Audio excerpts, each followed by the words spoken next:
Thank you Sudhanshu.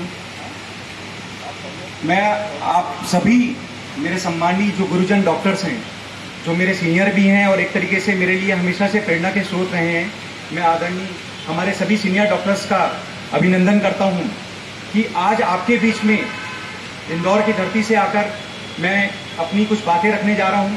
मुझे उम्मीद है कि आप अपना आशीर्वाद मुझे देंगे और मेरे स्टूडेंट्स जो आज कह सकते हैं कि हम भी कभी उसी फेस में थे जब हम किसी सीनियर डॉक्टर को देखते थे और उनसे कुछ सीखने के लिए प्रेरणा लेते थे। हो सकता है कि आज हमने कुछ बात जो हम करने जाएंगे उससे उन्हें कुछ प्रेरणा मिल सके, ऐसा मैं उम्मीद करता हूं। इसी उम्मीद के साथ मैं अपनी बातों को रखने जा रहा हूं। सबसे पहले मैं अपने बारे में कुछ बातें बताना चाह रहा हूं। मैं छत्तीसगढ़ से ही रहने वाला हूं। मेरा निवास खैरागढ़, राजनांदगांव जिला छत्तीसगढ़ में मैं मूल रूप से निवासी रहा हूं। 20 साल पहले पढ़ाई के लिए, उस समय BHMS के लिए हमारे पास कोई कॉलेजेस नहीं हुआ करते थे। यहाँ पर रायपुर में यहाँ पर एक भी होम्योपैथिक कॉलेज नहीं था और उस समय मध्य प्रदेश और छत्तीसगढ़ चूंकि एक ही थे, इसलिए मुझे पढ़ाई के लिए इंदौर जाना पड़ा। और उसके ठीक 1 साल के बाद 2000 में मध्य प्रदेश और छत्तीसगढ़ का डिवीज़न हो गया। उसके बाद यहाँ पर कॉलेजेस आने लगे, पर चूंकि मैं जब तक इंदौर में एडमिशन ले चुका था और आज उसी बात के कारण आज तक मैं इंदौर में प्रैक्टिस कर रहा हूँ। और चूंकि वहाँ पर मेरे पास कोई बैकअप सोर्स नहीं था, मेरे पास कोई फैमिली बैकग्राउंड नहीं था, तो निश्चित रूप से मैंने अपने आप को पहले दिन से इस बात के लिए माइंडसेट बनाकर काम करना चालू किया कि हम कुछ ऐसा करेंगे जिसमें होम्योपैथी के बारे में कुछ भ्रांतियाँ या जो भी लिमिटेशंस की बातें होती है, हम उसे दूर करने के लिए अपना बेस्ट और सर्वश्रेष्ठ देने की कोशिश जरूर करेंगे। दोस्तों, यही बात मैं कहना चाहूँगा कि जब हम पढ़ाई करते थे तो हमें बताया गया था कि होम्योपैथी में इतने सारे लिमिटेशंस हैं कि आप क्रिटिकल केसेस में होम्योपैथी का यूज़ नहीं कर सकते। सर्जिकल केसेस, बिल्कुल जो लाइफ थ्रेटनिंग केसेस हैं, कॉम्प्लिकेटेड केसेस हैं, ऑटो इम्यून बीमारियां हैं या पैथोलॉजिकल केसेस हैं, स्ट्रक्चरल जो चेंजेस हो चुके हैं, डीजनरेटिव चेंजेस वाले जो मेडिसिन जो केसेस होते हैं जिसमें एलोपैथी भी जाकर फेल हो जाती है, तो शायद होम्योपैथी के बारे में हमें सोचने की जरूरत भी नहीं होनी चाहिए। ऐसा कुछ कंक्लूजन हमारे स्टूडेंटशिप में हमें बताया जाता था। तब हमारे दिमाग में एक ही बात ये आती थी कि ऐसा क्या है जो होम्योपैथी में हम इन केसेस को डील नहीं कर सकते। जब हमने अपने कुछ सीनियर डॉक्टर से या स्टूडेंट से पूछने की कोशिश की तो बोला कि ये लिखा हुआ है, जितना रिसर्च हुआ है वो यहाँ तक हुआ है, इसके बाद ज़्यादा कुछ हुआ नहीं है और लगभग यही थ्योरी आगे कंटिन्यू हो रही है। अगर आपको लगता है कि इसमें कुछ चेंज करने की जरूरत है तो किसी न किसी को प्रयास करना चाहिए, तो क्यों ना आप ही कुछ प्रयास करें। आप हमसे पूछ रहे हैं तो इससे अच्छा है कि आप खुद प्रयास करें और जिस दिन कुछ अच्छा हो जाए उस दिन हम आपको मौका देंगे कि आप हमें भी कुछ बता सकें। दोस्तों, ये शब्द थे हमारे कुछ सीनियर डॉक्टर्स का या सीनियर जो मेरे कॉलेज के सीनियर थे, जो मेरे मन में हमेशा रही कि अगर होम्योपैथी से अगर हमें कुछ अलग करना है तो हमें इसे कुछ चेंज करने की जरूरत पड़ेगी। दोस्तों, ये विचार आया, ग्रेजुएशन कंप्लीट हुआ। क्योंकि मैं एक एलोपैथिक हॉस्पिटल में एसोसिएटेड था, मैंने लगभग ऐसे कई केसेस देखे थे जिसमें एलोपैथी में भी ट्रीटमेंट देने के बावजूद पेशेंट के लिए कई बार निगेटिव स्टेज देखने में आती थी। इसका मतलब ये था कि मेडिकल साइंस में कई ऐसी बीमारियां हैं, इवन 70% से ज़्यादा ऐसी बीमारियां हैं जिसका कोई इलाज अभी तक नहीं बताया गया है और आज भी उन 70% बीमारियों पर रिसर्च की स्थिति हमारे लिए आज भी ओपन है। तो क्यों ना हम कुछ ऐसा करें जिसमें हम ये मानते हैं कि होम्योपैथी सेफ है, तो क्यों ना हम इसे पावरफुल बना दें। अगर होम्योपैथी सेफ है, नुकसान नहीं है, तो फिर हम इसे क्रिटिकल केस में यूज करने के लिए कुछ ऐसा करें जो इसे पोटेंटाइज फॉर्म में जो हम दवाइयां देते हैं उसे हम पावरफुल तरीके से दें और हम पेशेंट की बीमारी पर एग्रेसिव थेरेपी कर सकें और एक तरीके से अटैकिंग थ्योरी के हिसाब से हम उन पैथोलॉजिकल केसेस पे अटैक करें जिसके लिए मेडिकल साइंस आज तक के लिए फेलियर की दिशा में जाता रहा है। और दोस्तों, ये विचार था जिसके कारण हमने उस बारे में सोचना चालू किया और उस दिशा में कार्य करना चालू किया। और 2010 तक जब मैंने MD कंप्लीट किया, Aurangabad DKMM homeopathic medical college से मैंने MD कंप्लीट किया। करीब 2015 तक मैं एलोपैथिक हॉस्पिटल्स में एसोसिएटेड रहा। मेरा 2003 से इंदौर में आरोग्य super speciality modern homeopathy clinic के नाम से क्लिनिक स्टार्ट हुआ था।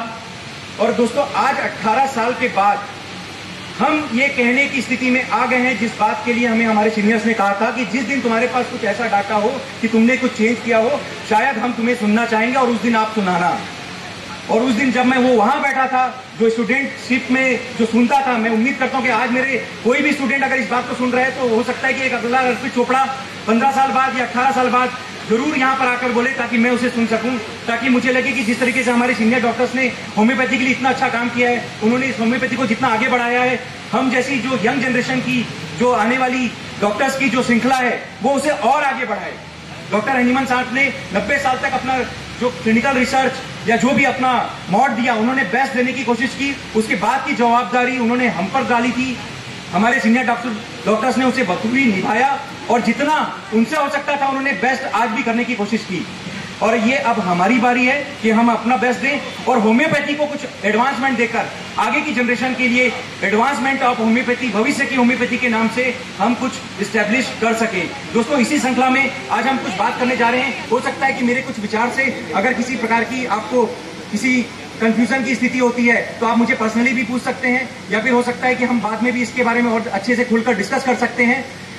दोस्तों, मेरे नाम के आगे ये इंदौर में एक सिनोनियम चलता है, critical and surgical disease specialist. ज्यादातर होम्योपैथी में यही कहा जाता है कि जैसे मैंने पहले कहा, cancer, kidney fail, coma, surgery, hospitalise patient, autoimmune बीमारियों में ज्यादा होम्योपैथी का रोल नहीं है, अगर है भी तो लिमिटेड है। तो सबसे पहले हमने ये काम किया कि हमने पहले इस थ्योरी को चेंज करने के लिए एविडेंस बेस्ड प्रैक्टिस करना चालू किया।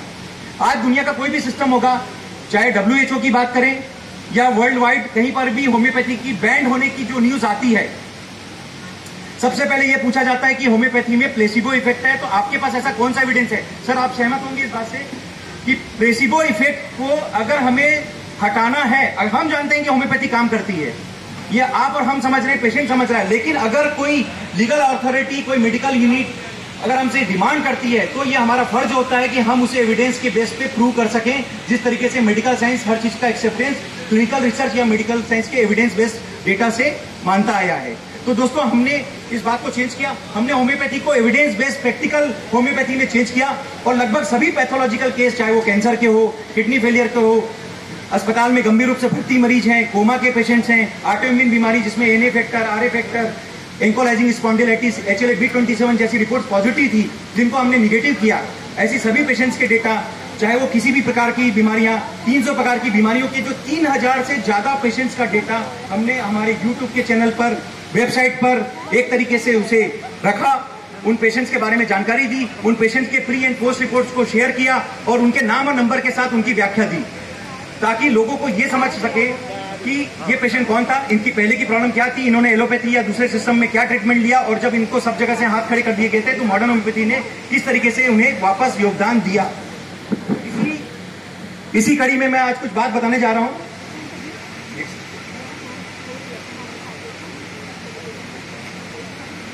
जैसा कि आपने मेरे पंच लाइन में लिखा या देखा, cancer, coma, incurable diseases, autoimmune diseases, treatment of critically admitted patients in the hospital, prevention of diseases, taking medicine throughout life, जो जीवन भर दवाई चलने की प्रतिकूलता है, ब्लड प्रेशर, डायबिटीज, कोलेस्ट्रॉल, मिर्गी, माइग्रेन, जीवन भर खाने की मजबूरी, या फिर 300 प्रकार की अन्य बीमारियां जिसपे होम्योपैथी पहले भी अच्छा काम करती आई है।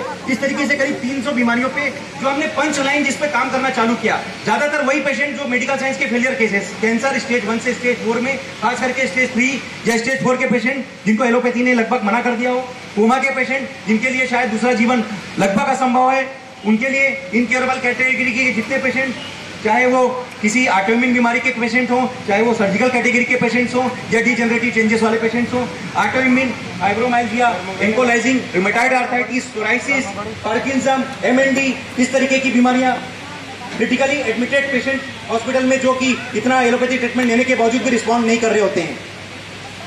तो दोस्तों, इस तरीके की बीमारियों पे हमने पंच लाइन रखा है। इसका मतलब ये होम्योपैथी का क्लिनिक है जो कि इस तरीके के पेशेंट्स को डील करता है। इससे मैसेज ये जाता है कि हम लोग क्रिटिकल और सर्जिकल केसेस में काम करते हैं। तो इसलिए इंदौर में लगभग मेरे सम्माननीय डॉक्टर्स ने मुझे critical and surgical disease specialist की एक संज्ञा दी, जिसके बारे में मैं कुछ और बताना चाहूंगा। Next, modern homeopathy, this is the concept जो हमने डिफाइन किया, डिजाइन किया और इसको लॉन्च किया। 2003 में मॉडर्न होम्योपैथी स्टार्ट की। उसका मुख्य उद्देश्य था कि एक नया कंसेप्ट ऐसा बताएंगे जो आज के जमाने में लोगों की जरूरत हो, जो आज के पेशेंट्स को हमारे होम्योपैथी से लोगों को उम्मीद है।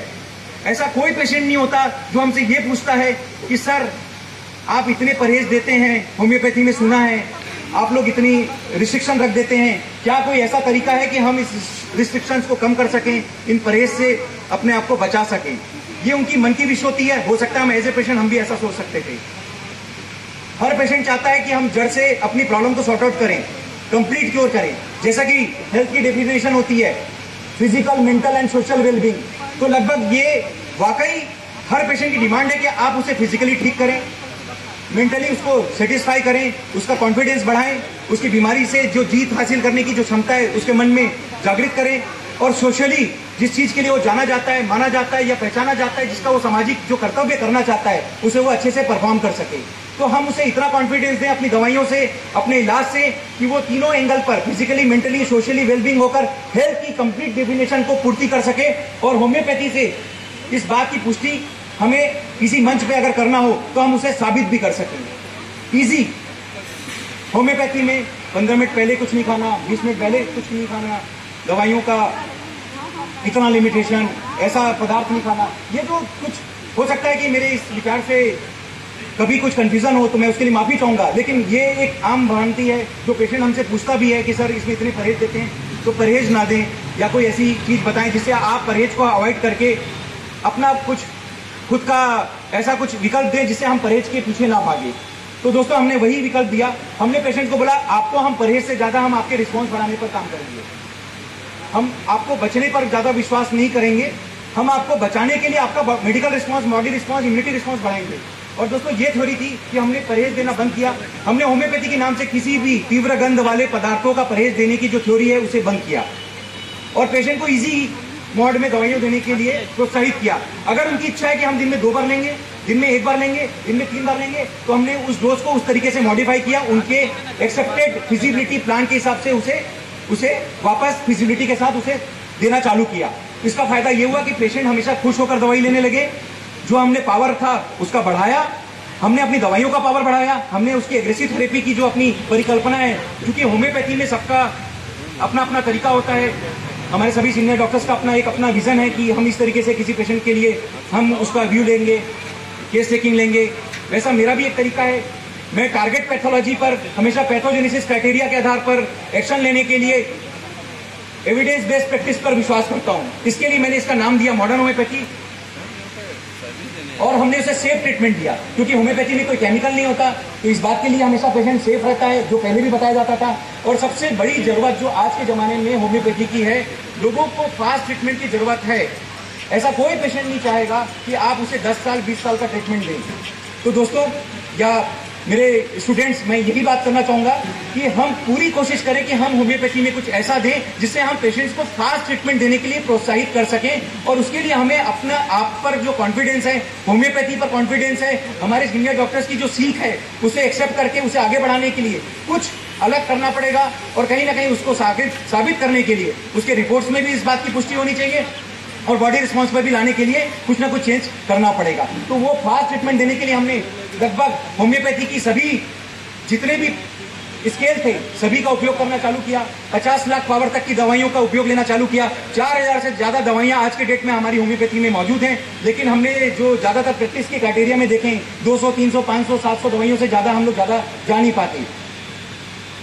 मेरा ये सोचना है कि क्या इतनी सारी दवाइयां इसलिए बनाई गई है कि इसका उपयोग ना हो, या इतने ऊंचे लेवल तक का जो 50 मिलीसीमल तक का स्केल, या जो भी हमारे आगे की पोटेंटाइज पावर, या जो भी हमने अभी तक के स्केल देखे हैं, तो क्या इसलिए रखे गए हैं कि ये हमें सिर्फ पढ़ाया जाए और इसका उपयोग ना हो पाए। तो इस मॉडर्न होम्योपैथी के माध्यम से मैं ये मैसेज देना चाहता हूँ कि हमारे पास पूरे टूल्स हैं, हमें उसकी यूज करने की जरूरत है। और उसके लिए हमें फास्ट मोड लाने के लिए हमें अपने होम्योपैथी को एक पेन के जैसा यूज न करके बाकायदा हथौड़ा के जैसे यूज करने की जरूरत पड़ेगी, और वो हमने किया। इसलिए होम्योपैथी से फास्ट ट्रीटमेंट देना चालू किया। इस बात की पुष्टि मैं आगे कुछ रिपोर्ट्स में भी बात करूंगा। और सबसे अच्छी बात, हर पेशेंट चाहता है कि अगर उसके बॉडी में 4 या 5 प्रकार की प्रॉब्लम है, जैसा कि होम्योपैथी का बेसिक रूल है कि हम किसी भी पेशेंट को जड़ से उसकी प्रॉब्लम को सॉर्ट आउट करें, तो मेटाबॉलिज्म से रिलेटेड अगर और भी कोई प्रॉब्लम है तो हम केस टेकिंग में कंप्लीट केस टेकिंग लेकर उस पेशेंट का एज ए होल ट्रीटमेंट करें। तो हमने कॉस्ट इफेक्टिव ट्रीटमेंट दिया। आपको 4 या 5 प्रकार की बीमारियां हैं, आप ये 4 या 5 प्रकार के डॉक्टर्स को विजिट करते हैं, उसकी बजाय आप 4 या 5 प्रकार की बीमारियों का ट्रीटमेंट एक ही मेथड में, एक ही ट्रीटमेंट के अंडर लीजिए। इससे आपको 2 फायदे होंगे। 4 या 5 प्रकार के डॉक्टर्स के पास विजिट करने की जरूरत वो बचेगी। उनके जो केमिकल साइड इफेक्ट, जो इतने सारे एलोपैथिक या दूसरे प्रकार के ट्रीटमेंट्स लेने से जो केमिकल साइड इफेक्ट्स होते हैं, उससे हम आपको बचा सकेंगे। और दोस्तों, ये फायदा हुआ पेशेंट्स का कि कॉस्ट इफेक्टिव ट्रीटमेंट लिया। इस तरीके से मॉडर्न होम्योपैथी एक ऐसा कंसेप्ट जिसमें हमने complete cure, easy, safe, fast, cost effective और परमानेंट होम्योपैथिक क्योर देकर 3000 से ज्यादा पेशेंट्स को आज के डेट में साबित किया है। इस बारे में हम आगे बात करेंगे। नेक्स्ट, ये मेरा क्लिनिक का लोगो है सर, ये मैं आपके विजन में लाना चाह रहा था। एक छोटा सा लोगो है, ये कंसेप्ट है हमारा जो आरोग्य, मेरे क्लिनिक का नाम है मॉडर्न, जो आपने ऊपर से MODERN जो एक कंसेप्ट है मॉडर्न, और नीचे आपने होम्योपैथी, और लोगों में complete cure, easy, safe, fast and cost effective. ये हमारी पंच लाइन है जिसमें हम मॉडर्न होम्योपैथी की जो हमारी परिधारणा है उसे हम इस्टेब्लिश कर रहे हैं, और इसको हमने अपने लोगों में भी दिया है। अगर हम कहीं पे बात करते हैं, हो सकता है कि हम वहाँ पे फिजिकली प्रेजेंट ना हो, हमारा कोई डाटा वहाँ ना हो, पर ये लोगो भी अगर रहता है तो शायद ये सोचने के लिए एक मजबूर करता है कि होम्योपैथी में क्या ये अलग है, इसमें क्यों ऐसा लिखा है। तो कहीं ना कहीं उसको एक जो क्यूरियोसिटी होती है, उसके कारण हम होम्योपैथी से कुछ नया देने की कोशिश कर रहे हैं, वो उससे साबित कर पाते हैं। नेक्स्ट, इस बारे में हम ऑलरेडी बात कर चुके हैं कि मॉडर्न होम्योपैथी का कंसेप्ट है। मेरा 18 साल का क्लिनिकल एक्सपीरियंस है जिसमें हम बात करने जा रहे हैं। नेक्स्ट, नेक्स्ट, नेक्स्ट, नेक्स्ट, कुछ क्रोनिक और सीवियर केसेस के बारे में बात करेंगे। Next, coma.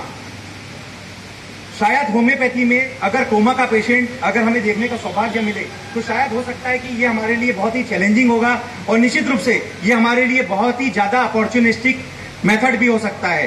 दोस्तों, आज हम खुशनसीब हैं कि इस जनरेशन में हमें मौका मिला कि डॉक्टर हनीमन साहब ने जो हमें थ्योरी दी, हमारे जो सीनियर डॉक्टर्स ने हमें जो भी सिखाया, हमने उसको थोड़ा सा अपने लेवल पर अपनी कुछ कंसेप्ट के आधार पर लॉन्च किया और एक नया कंसेप्ट दिया जिसमें हम हॉस्पिटल में गंभीर रूप से भर्ती मरीज, क्योंकि ये पेशेंट कभी भी हमारे पास नहीं आते, ये पेशेंट हॉस्पिटल में होते हैं, लगभग पूरे डिजेनरेटिव चेंजेस हो चुके होते हैं, ब्रेन पूरी तरीके से कोलैप्स हो चुका होता है, और लगभग कोमा की स्थिति में लगभग इसकी रिकवरी नील मानी जाती है। और जब सब जगह से हाथ खड़े कर दिए जाते हैं, वेंटिलेटर हटाने की बात कर दी जाती है, तो शायद अगर होम्योपैथी में अगर हमारे पास ऐसा कोई कॉल आ जाए कि आप कुछ ऐसे केस में इस समय कुछ कर सकते हैं, तो दोस्तों ये हमारा विश्वास था कि हम मॉडर्न होम्योपैथी से इस तरीके के पेशेंट्स के लिए काम करेंगे।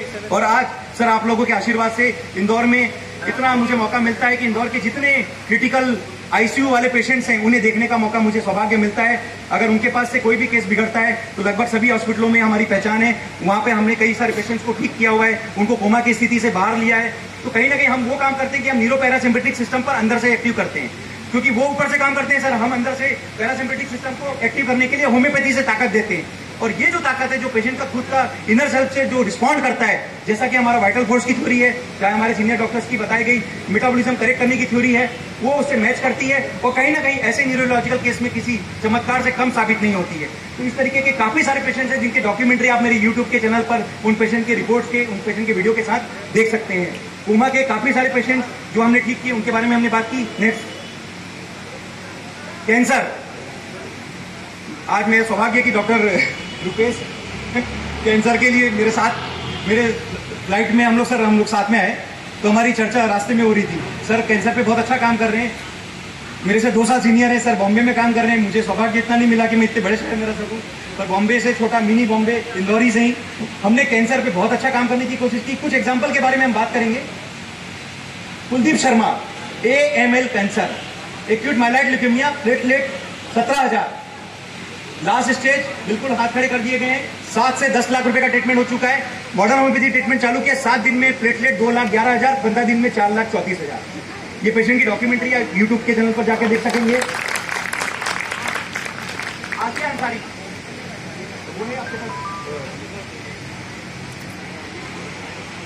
वर्ल्ड वाइड GBM कैंसर, मतलब most aggressive cancer of the brain tumours. अगर ब्रेन कैंसर में बात करें तो इस पेशेंट के बारे में बात करेंगे तो होम्योपैथी की व्याख्या जरूर करेंगे। और ये चमत्कार होगा होम्योपैथी के बारे में बताना कि 2 बार ऑपरेट कराकर जो पेशेंट हमारे पास आया, अगर 2 बार कोई GBM कैंसर का ऑपरेट करा लेता है, क्रेनियोटॉमी हो चुकी होती है, तो लगभग तीसरी बार का ऑपरेशन लगभग नील हो सकता है। तो उसको यही बोला गया था कि अब आपके लिए कोई उम्मीद नहीं बची है, आप बिल्कुल आप सेवा कर लीजिए। तीसरी बार 3 बड़े ट्यूमर्स 5.5 सेंटीमीटर, 2.5 सेंटीमीटर, 2.5 सेंटीमीटर, ऐसे 3 बड़े जीबीएम कैंसर की गठाने इसके ब्रेन में पाई गई थी। हमने मॉडर्न होम्योपैथी से 2 महीने में जो 2.5 सेंटीमीटर की 2 गठाने डिसॉल्व कर ली और 5.5 सेंटीमीटर की जो गठान थी जीबीएम कैंसर की उसको 1.25 सेंटीमीटर में लाया और 1 साल के ट्रीटमेंट के बाद जो तीनों गठान की पूरी तरीके से डिसॉल्व हुई, उसकी रिपोर्ट्स में इस बात की पुष्टि हुई। और आज भी ये पेशेंट इंदौर में रहकर जीबीएम कैंसर में होम्योपैथी से इलाज लेकर स्वस्थ होकर वहां के पेपर्स में, न्यूज़पेपर में अपना नाम बता पा रही है। तो ये चमत्कार था मॉडर्न होम्योपैथी का। केसी सैनी साहब, स्पाइनल माइलोमा 2 बार ऑपरेट किया, तीसरी बार वही स्थिति की आप ऑपरेट नहीं कर सकते। मॉडर्न होम्योपैथी से उन्होंने पूरा फायदा लिया, आज भी स्वस्थ जीवन